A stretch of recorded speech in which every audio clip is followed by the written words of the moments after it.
السلام علیکم ناظرین، دنیا ولاگ کے ساتھ محمد حسن رضا۔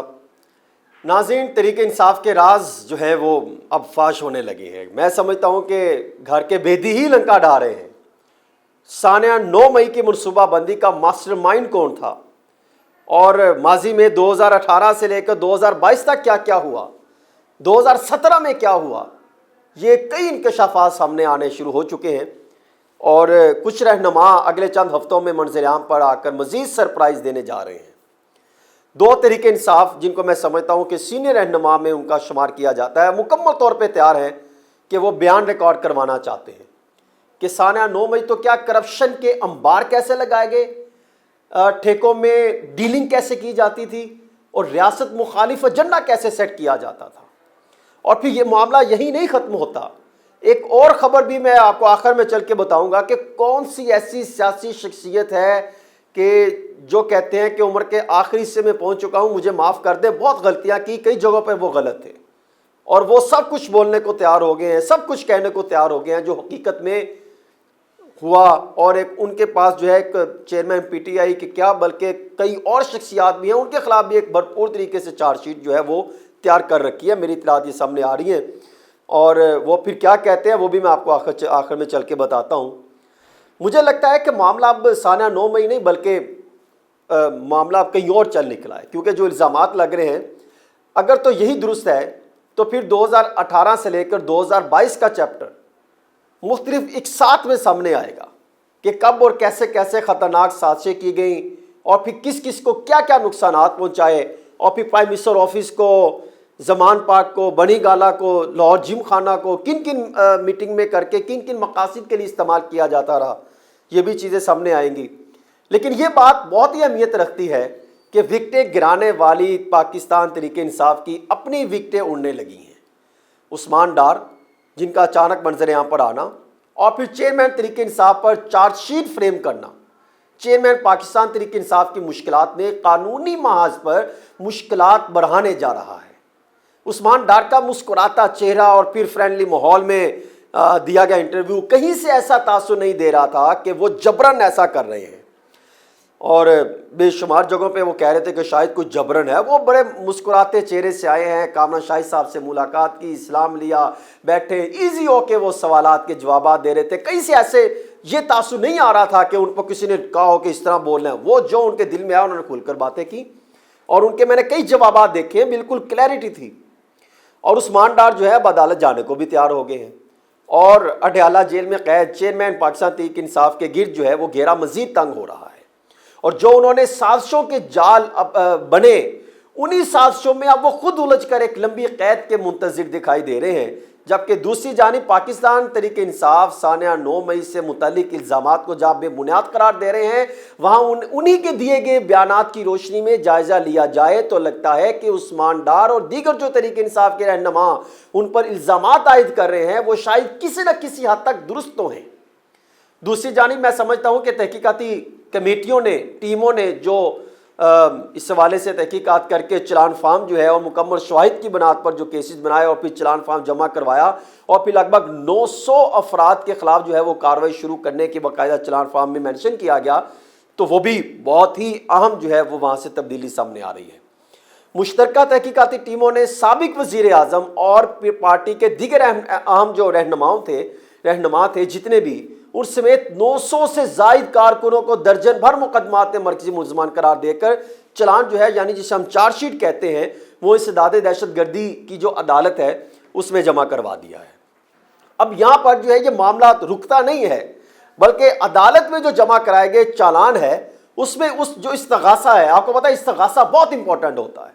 اس پہ یہ الزام لگایا ہے کہ 9 مئی کو ملزمان کی قیادت میں پرتشدد مظاہرے اور جو ریاست کے خلاف منظم سازش کی گئی وہ اس کا حصہ تھے۔ اور پھر یہ کہا گیا ہے کہ چیئرمین پی ٹی آئی کی تقاریر سمیت 400 سے زائد ویڈیو شواہد نے ثابت کیا کہ کنٹونمنٹ ایریاز میں فوجی تنصیبات اور احاطے میں جو حملے کیے گئے اس سے قبل سے منصوبہ بندی کی گئی تھی، اور پھر تمام مقدمات جو بنائے گئے، بغاوت، ریاست کے خلاف جو ہے وہ میدان میں نکل آنا، لوگوں کو ابھارنا، ذہن سازی کرنا، اس کی جو ہے وہ انٹیلیجنس ایجنسیوں نے رپورٹس دی پھر نگران وزیر اعلیٰ پنجاب محسن نقوی نے آ کے باقاعدہ پریس کانفرنس میں بھی بتایا، اور پھر باقاعدہ محکمہ داخلہ نے بھی، وفاقی وزارت داخلہ نے بھی، اور پھر انہوں نے ایویڈنس بھی رکھے۔ اور پھر جناح ہاؤس حملے میں وہ کہتے ہیں پارٹی رہنماؤں سمیت 368 ملزمان کے خلاف جو ہے وہ چلان جمع کرائے جا چکے ہیں۔ اب پھر جناح ہاؤس کی اگر بات کر لیں تو چلان 3000 سے زائد صفحات پر مشتمل ہے، اور استغاثہ کے 210 گواہان کی فہرست مرتب کی گئی ہے۔ اور پھر جو عسکری ٹاور، جو بیواؤں سے جہاں پہ جو ان کی آمدن آتی ہے وہ بیواؤں کی مدد کی جاتی ہے، شہداء کی نا، جو شہداء جو پاکستان کی جو ہے کے لیے قربانی دیتے ہیں، ان کی جانوں کا نذرانہ دیتے ہیں پاکستان کے لیے، ان کی جو بیوائیں ہوتی ہیں، یہاں سے جو پیسے اکٹھے ہوتے ہیں عسکری ٹاور میں، تو وہاں سے ان کو پھر آگے ان کی مدد کی جاتی ہے۔ اور یعنی اس تک کو جلا ڈالا، اور عسکری ٹاور کیس میں 65 ملزمان کو نامزد کیا گیا ہے، اور الزامات کے ساتھ 55 گواہان کی فہرست جمع کروائی گئی ہے۔ اور یہ گلبرگ تھانے میں بھی جو ہے 5 ملزمان کو نامزد کیا گیا، اس میں استغاثہ میں لگ بھگ 36 گواہان جو ہے وہ شامل کیے گئے ہیں۔ اب ان کو بھی نظر انداز نہیں کیا جا سکتا۔ ہاں یہ بات بہت اہم ہے کہ 2 سینئر رہنما جو چیئرمین پاکستان تحریک انصاف کے ہمہ وقت تقریباً ساتھ ساتھ موجود رہتے تھے، ہر میٹنگ میں نظر آتے تھے، ہر ایجنڈے کا حصہ تھے، ہر پارٹ کا حصہ تھے، اب اطلاعات آ رہی ہیں کہ وہ سب بول رہے ہیں کہ کیسے کیسے منصوبے بنائے گئے، اور کچھ شواہد بھی پیش کر رہے ہیں۔ انہوں نے اپنے موبائل بھی دیے، بتایا کہ کہاں سے آپ کہاں سے ایویڈنس لے سکتے ہیں، اور امید ہے کہ یہ آئندہ آنے والے دنوں میں منظر عام پر آ جائیں گے۔ یوں چیئرمین پاکستان تحریک انصاف کے لیے مشکلات مزید بڑھ جائیں گی، یعنی مقابلہ بہت سخت ہوگا کہ کیسے وہ ان الزامات کو نظر انداز یا ٹکراتے ہیں اور اس کا مقابلہ کیسے کرتے ہیں۔ یہ ایک بہت بڑا چیلنج ہے چیئرمین پی ٹی آئی کے لیے کہ وہ ان الزامات کا مقابلہ کیسے کرتے ہیں، کیونکہ اگر یہ اب جو عوام حقیقت کو دیکھتی چلی جا رہی ہے، کھلتی چلی جا رہی ہے، وہ تو سچویشن اپنی جگہ، لیکن اب ان کے ساتھ کون کون کھڑا ہو سکتا ہے، یہ بھی ایک بہت بڑا جو ہے وہ چیلنج ہے تحریک انصاف کے رہنماؤں اور کارکنوں کے لیے۔ لیکن چیئرمین پی ٹی آئی نے جو منصوبہ بندی کی، جو الزامات سامنے آ رہے ہیں، ان کو نظر انداز پھر میں کہہ رہا ہوں نہیں کیا جا سکتا، کیونکہ یہ بہت خوفناک قسم کے الزامات ہیں۔ ان کی باقاعدہ تحقیقات ہوگی، جو شواہد سامنے رکھے گئے، 400 ویڈیو شواہد ہیں کہ کس طریقے سے جو ہے وہ فوجی تنصیبات پر حملہ کرنا ہے۔ یہ میں نہیں کہہ رہا، یہ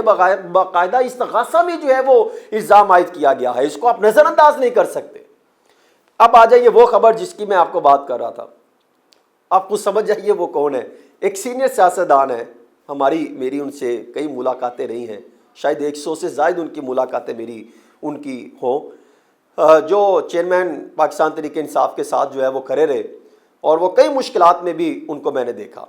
یہاں تک کہ ان کی جو حویلی تھی ان سے بھی ان کو چھین لیا گیا، پھر وہ اس کے لیے آتے رہے۔ مجھے لگتا ہے کہ وہ بھی تیار ہو چکے ہیں، اور وہ جو انکشافات کریں گے تو پھر سیاسی زلزلہ ہی آ سکتا ہے، کیونکہ وہ جو جانتے ہیں، شاید وہ اتنا ہی چیئرمین پی ٹی آئی بھی جانتے ہیں، بلکہ میں یہ کہوں گا کہ چیئرمین پی ٹی آئی سے بھی زیادہ جانتے ہیں۔ میری اطلاع ہے کہ انہوں نے کہا ہے کہ عمر کے اس حصے میں ہوں کہ چاہتا ہوں کہ سکون سے زندگی گزاروں، لیکن اب وہ فائنل میچ کھیلنے کی طرف بڑھ رہے ہیں۔ وہ چاہتے ہیں کہ میں بھرپور طریقے سے پریس کانفرنس کروں اور تمام شواہد جہاں جہاں غلطیاں جہاں جس نے کی وہ سامنے رکھوں، اور پھر اس کے بعد وہ سیاست سے الگ ہو جائیں۔ شاید ان کی پریس کانفرنس یا ان کا انٹرویو میں سمجھتا ہوں کسی سیاسی زلزلے سے کم نہیں ہوگا۔ وہ جب منظر عام پر آئیں گے تو پھر بہت خوفناک چیزیں سامنے آئیں گی۔ انتظار کیجیے آئندہ آنے والے وقت کا، کیونکہ حالات پاکستان تحریک انصاف کے لیے بہت مشکل ترین ہوتے چلے جا رہے ہیں۔ لیکن دوسری جانب یہ میں آپ کو اگلی قسط میں رکھوں گا کہ مسلم لیگ نون اور دیگر پی ڈی ایم جماعتیں بھی وہ بھی عوام میں جاتی ہیں، تو ان کو بھی عوام میں بہت جو ہے وہ چیلنجز کا سامنا ہے، اور وہ شاید ان سے بھی زیادہ جو ہے ان کے لیے باہر نکلنے میں دشواری ہے۔ وہ بھی میں آپ کے سامنے حقیقت سامنے رکھوں گا کہ وہ کون کون سے معاملات، وجوہات اور کون کون سے چیلنجز کا ان کو سامنا ہے۔ تب تک کے لیے اجازت دیجیے، اللہ حافظ۔